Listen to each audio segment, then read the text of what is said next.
Presidente, señorías, Asturias arrastra desde ya hace muchos años demasiados asuntos pendientes. Unos y otros, otros y unos, cuando han estado en el gobierno de la nación, han dejado a Asturias a la cola del Estado. Las políticas que necesita Asturias únicamente han sido abordadas de manera parcial. Cuando unos y otros estuvieron en el gobierno del Estado, en el gobierno autonómico, ni supieron, ni probablemente quisieron, hablar de Asturias de una manera holística. Es un debate donde se aborde de manera integral cómo sacar a Asturias de la progresiva decadencia social, económica, medioambiental y demográfica. Y no han querido porque hasta ahora nadie ha gobernado para todos los asturianos y asturianas. En esta proposición que hoy nos trae el Grupo de Izquierda Unida podemos verlo si nos esforzamos. Los gobiernos eran para unos pocos.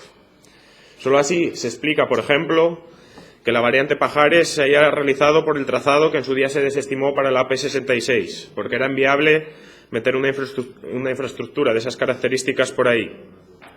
No se pretendía construir una alternativa para el recorrido ferroviario, sino adjudicar una gran obra que está en el top 3 de sobrecostes de las mismas constructoras que aparecen en los papeles de Bárcenas y que un juez acreditó que financiaban de manera ilegal al Partido Popular. Solo así podemos comprender la inversión de la ampliación del Musel, para ganarle una enorme explanada al mar, hoy vacía, que representa el 25% del fraude en fondos europeos según la OLAF.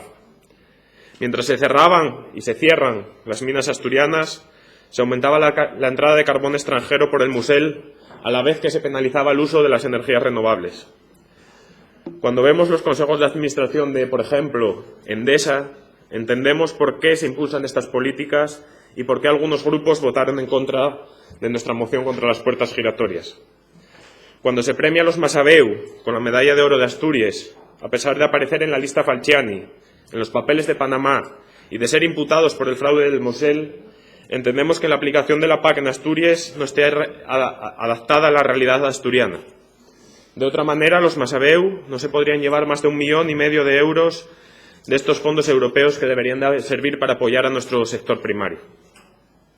El problema no es que haya más de una voz. Es que las voces que hablan para defender los intereses, o desde este Parlamento, no lo hacen para defender los intereses de todos. Unos y otros, otros y unos.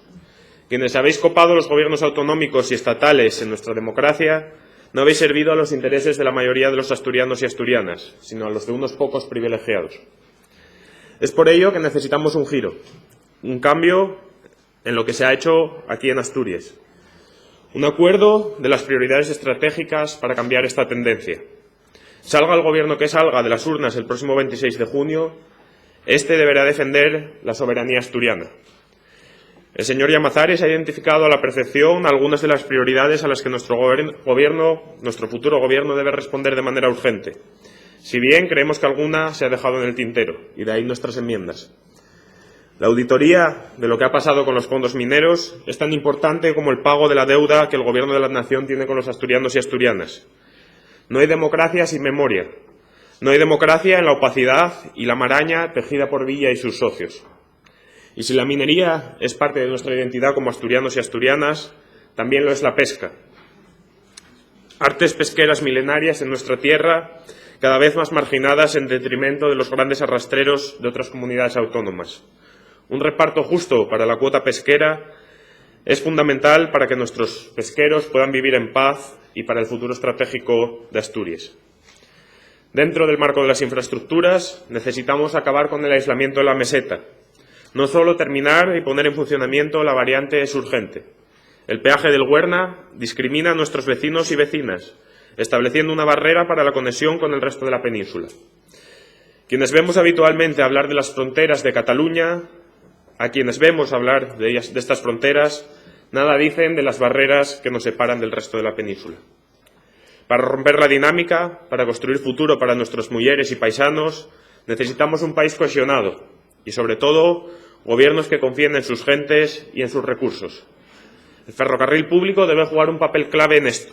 En el año 2014, hubo una inversión de 121 millones de euros en las cercanías en todo el Estado.